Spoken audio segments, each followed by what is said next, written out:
Welcome to KV classes. चलिए तो देखिए, पिछले लेक्चर हमने 35 तक क्वेश्चन कंप्लीट कर लिए थे। अब देखिए 36। Mister P submit the following particulars of his income for the previous year ended on 31st March 2021 and you are required to compute his gross income from salary, assuming that salary is due on the last day of the month. First point है employed in Q Limited up to 30 September 2020 at basic salary of rupees 20,000 per month and DNS allowances of rupees 1,600 per month. Means पहले क्या किया employer कि वो Q company में employed रहा कब तक के लिए 30 सितंबर के लिए employ. Then on 1st October 2020 he resigned from service, joined R Limited from 1st December 2020 at a monthly salary of rupees 25,000 and DNS allowances of rupees 2,500 per month. He also received transport allowances at the rate rupees 500 per month and a bonus equal to 10% of his salary plus DNS allowance from this company. चलिए तो देखिए उस जो first company है वो उस company को कितने टाइम तक एम्प्लॉयड रहा, सितंबर तक। मीन्स अप्रैल मई जून जुलाई अगस्त सितंबर 6 मंथ, तो 20,000 इंटू 6। फिर उसके बाद उसने क्या किया, 1 दिसंबर से दूसरी जॉब ज्वाइन की। मंथली सैलरी थी कितनी, 25,000। तो दिसंबर जनवरी फरवरी मार्च, तो 4 मंथ्स के लिए वो फिर अनदर कंपनी में रहा, मीन्स आर लिमिटेड में। तो टोटल सैलरी कितनी होगी उसकी, बेसिक 2,20,000। देन इसके बाद देखिए डीएनएस अलाउंसेस फर्स्ट वाली कंपनी से उसे रिसीव हो रहा था 1,600 पर मंथ, तो 1,600 इंटू 12, वो 1,600 इंटू 6, क्योंकि 6 मंथ के लिए एम्प्लॉयड था। देन सेकंड आर लिमिटेड में उसे डीएनएस अलाउंसेस मिल रहा है 2,500 पर मंथ, जहां पर वो 4 मंथ एम्प्लॉयड रहा, तो 2,500 इंटू 4। देन इसके बाद देखिए जो आर लिमिटेड है उससे उसे ट्रांसपोर्ट अलाउंसेस भी मिल रहा है कितना, 500 पर मंथ। तो आपका फुली टैक्सेबल होता है, तो 500 इंटू 4 कितना आ जाएगा, 2,000। देन बोनस भी मिल रहा उसे आर लिमिटेड से कितना, 10% उसे मिल रहा है उसकी सैलरी प्लस डीएनएस अलाउंसेस के इक्वल। तो देखिए सैलरी उसकी कितनी है, सैलरी उसकी 1 लाख जो आर लिमिटेड से मिल रही थी, एंड जो डीएनएस अलाउंसेस वो 10,000। तो टोटल मीन्स डीएनएस अलाउंसेस और सैलरी को मिलाकर कितना हो गया, 1,10,000, जिसका 10% कितना आएगा, 11,000। देखिए तो इन सभी को हम ऐड कर देंगे तो क्या होगा, उसकी ग्रॉस सैलरी निकल आएगी। इसमें हमें ग्रॉस सैलरी कंप्यूट करनी थी, टैक्सेबल सैलरी कैलकुलेट नहीं करना, तो आपकी ग्रॉस सैलरी आएगी 2,52,600। नेक्स्ट क्वेश्चन देखिए, अब क्वेश्चन नंबर 37। देखिए इसमें क्या क्या गिवन है। Compute the taxable salary of Shrimati Gopi Devi of Kanpur for the assessment year 21 to 22 from the following particular. First point है basic salary rupees 16,000 per month, DNS allowances 4,000 per month as per the terms of employment. Bonus 16,000 per annum. Rent free accommodation provided by the employer at Kanpur. Population exceeding 25 lakh. The fair rental value of which is 60,000 per annum. The cost of the furniture provided therein rupees 20,000. Then entertainment allowances rupees 1,000 per month. Her contribution to recognized provident fund is at 15%. Employer's contribution to recognized provident fund is 30,000 per annum. Interest on recognized provident fund balance at 9.5% per annum is rupees 19,000. Then next point is free use of a large motor car for both official and personal use purpose. A driver is also provided by the company.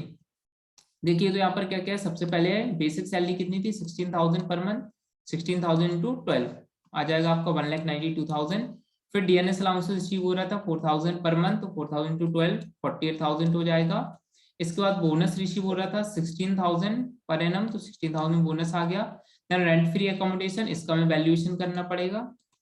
तो देखिए rent free accommodation में यहाँ पर जो house है वो क्या है, एम्प्लॉयर का खुद का, और पॉपुलेशन भाई 25 लाख से एक्सीड है, तो हम क्या करेंगे, 15% ऑफ सैलरी कैलकुलेट करेंगे। तो 15% ऑफ सैलरी, सैलरी में देखिए क्या क्या इंक्लूड होगा, तो रेंट फ्री अकोमोडेशन के पर्पज से सैलरी में इंक्लूड होता है आपका basic salary, DA if part of salary और as per terms of employment, commission, bonus plus all taxable allowances. तो यहाँ पर आपका क्या क्या आ जाएगा, बेसिक सैलरी 1,92,000, और देखिए यहाँ पर क्या क्या था, टैक्सेबल डीएनएस अलाउंसेस भी as per terms of retirement benefit है, तो एम्प्लॉयमेंट के टर्म से, तो यहाँ पर ये भी ऐड हो जाएगा, डीए 48,000 ऐड कर लेंगे, बोनस भी आपका 16,000 ऐड होगा।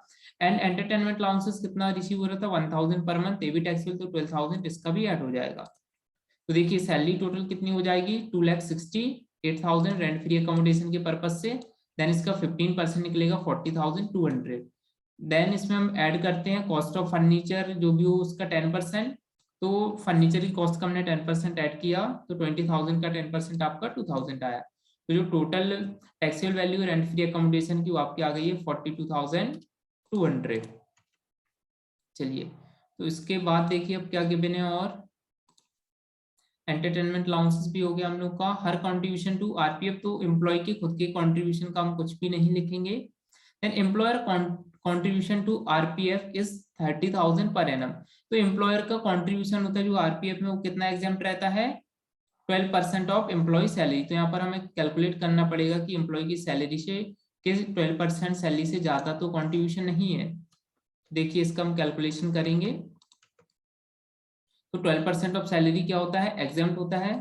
तो पहले तो सैलरी आप निकालिए, तो सैलरी में यहाँ पर इंक्लूड होता है आरपीएफ के पर्पज से basic salary, DA if part of salary, और commission based on fix percentage. तो यहाँ पर आपका सिर्फ डीए गिवन है, पार्ट ऑफ सैलरी और बेसिक सैलरी, तो इन दोनों को ऐड कर लेंगे, तो आएगा आपका 2,40,000। देन इसका हम कितना निकालेंगे, 12% आएगा इसका 28,800, जबकि एम्प्लॉयर कॉन्ट्रीब्यूट कर रहा था 30,000, मीन्स यहाँ पर 1,200 क्या होगा, टैक्सेबल होगा। तो ये हम आरपीएफ में टैक्सेबल में लिख देंगे 1,200। देन इसके बाद क्या था, लार्ज कार, वो इंटरेस्ट मिल रहा था 9.5% के रेट से, तो अगर 9.5% तक इंटरेस्ट रेट मिलता है आरपीएफ पर तो वो एग्जाम्प्ट रहता है। इसके बाद है फ्री यूज के लिए क्या मिल रही थी, large motor car, both purpose से ऑफिशियल एंड पर्सनल, और इसके एक्सपेंसेस कौन बियर कर रहा, कंपनी। तो जब कंपनी एक्सपेंसेस बियर करे और मिक्स पर्पज के लिए कार दी जाए, मीन्स ऑफिशियल एंड पर्सनल, तो उसका आएगा आपका 2,400 पर मंथ टैक्सेबल होगा। प्लस यहाँ पर ड्राइवर भी मिला है तो 900 पर मंथ ड्राइवर का होता है, तो 2,400 प्लस 900 इंटू 12, 39,600 आपकी लार्ज कार की वैल्यू आ जाएगी। सभी को ऐड कर देंगे, आपकी ग्रॉस सैलरी आ जाएगी 3,51,000। देन स्टैंडर्ड डिडक्शन हम लेस करेंगे 50,000, तो आपका 3,01,000 टैक्सेबल सैलरी निकल आएगी। चलिए, तो अब नेक्स्ट क्वेश्चन देखिए, क्वेश्चन नंबर 38। देखिए इसमें क्या क्या गिवन है। Mister Arjun Das is a sales officer in Vadra company on ₹24,000 per month and DNS allowances at the rate 50%. He contributes 14% of his salary to a recognized provident fund and an equal contribution by his employer. Interest on the accumulated provident fund is ₹19,000. Accumulated balance to his credit is ₹2 lakh. He has been provided a small car and all expenses for personal purpose are made by him. He uses the car for private and official purpose, and unfurnished house is provided by the company, paying ₹6,000 per month as rent. However, 1,500 per month is deducted from his salary towards the house. The company provide him free electricity supply generated in their own company, the cost of which work out to ₹3,600. Compute his taxable income from salary for the assessment year 21 to 22. तो देखिए यहाँ पर क्या क्या है, सबसे पहले basic salary कितनी थी, 24,000 पर मंथ, तो 24,000 टू 12। देन इसके बाद क्या है, डीएनएस अलाउंसेस 50% है सैलरी का, तो ये आ जाएगा आपका 1,44,000। Then employer contribution towards RPF, तो देखिए यहाँ पर 14% एम्प्लॉयर कॉन्ट्रीब्यूट कर रहा था, जबकि एग्जाम कितना होता है 12%, तो यहाँ पर 2% क्या होगा, टैक्सेबल होगा सैलरी का, तो 2,88,000 का 2% 5,760 क्या होगा, टैक्सेबल निकल आएगा। देन इंटरेस्ट हम निकालेंगे कि भाई अगर 9.5% तक मिल रहा पर एनम तब तो एग्जाम्प्ट है, उससे ज्यादा होगा तो टैक्सेबल। तो देखिए 19,000 इंटरेस्ट मिला है, जब कितने पर, टोटल अमाउंट 2 लाख था जिस पर 19,000 मिला है, तो यहाँ पर हम रेट कैलकुलेट करेंगे, तो 19,000 इंटू 100 अपॉन 2 लाख, तो ये आपका निकल के आया 9.5%, मीन्स 9.5% से यहाँ पर इंटरेस्ट मिला है तो ये एग्जाम्प्ट रहेगा। इसके बाद स्मॉल कार है, ठीक है, मिक्स यूज के लिए, एंड उसके एक्सपेंसेस कौन बॉर्न कर रहा है, एम्प्लॉय खुद बियर कर रहा है, तो आपका 600 पर मंथ टैक्सेबल होगा, तो यहाँ पर आ जाएगा 7,200। देन रेंट फ्री अकोमोडेशन, तो इसका भी हम वैल्यूएशन करेंगे। तो यहाँ पर देखिए जो हाउस है वो एम्प्लॉयर ने रेंट पर ले रखा था, यहाँ पर 2 पॉइंट से हम वैल्यू निकालते हैं रेंट फ्री हाउस की, एक तो actual rent paid by employer और दूसरा होता है आपका 15% ऑफ सैलरी। तो रेंट एम्प्लॉयर पे कर रहा था कितना, 6,000 पर मंथ, तो 6,000 इंटू 12 72,000 हो जाएगा। देन 15% ऑफ सैलरी, तो 2,88,000 का 15%, क्योंकि यहाँ पर सैलरी में क्या क्या इंक्लूड होता है, बेसिक सैलरी प्लस डीए अगर वो as per terms of retirement benefit होता है तब commission, bonus and all taxable allowances. तो देखिए यहाँ पर और कोई डीए के अलावा और कोई टैक्सेबल अलाउंसेस नहीं है और DA as per terms of employment नहीं है, इसलिए हम उसको ऐड नहीं करेंगे।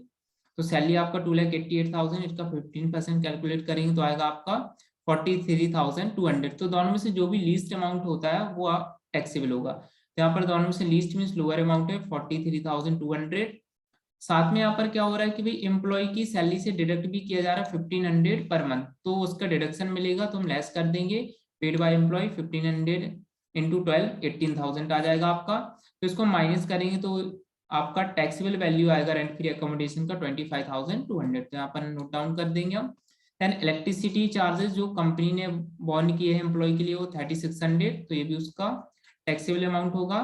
देन सभी को ऐड कर देंगे तो आपकी ग्रॉस सैलरी निकल के आ जाएगी 4,73,760। देन इसमें से हम लेस करेंगे डिडक्शन अंडर सेक्शन 60। तो यहाँ पर सिर्फ पे की डिडक्शन हो रहा है, स्टैंडर्ड डिडक्शन 50,000 का, इसको लेस कर देंगे तो आपका टैक्सेबल सैलरी निकल आएगा 4,23,760। तो आज के लेक्चर में बस इतना ही। आगे के क्वेश्चन करने के लिए हमारे चैनल को लाइक शेयर एंड सब्सक्राइब करें। Thank you.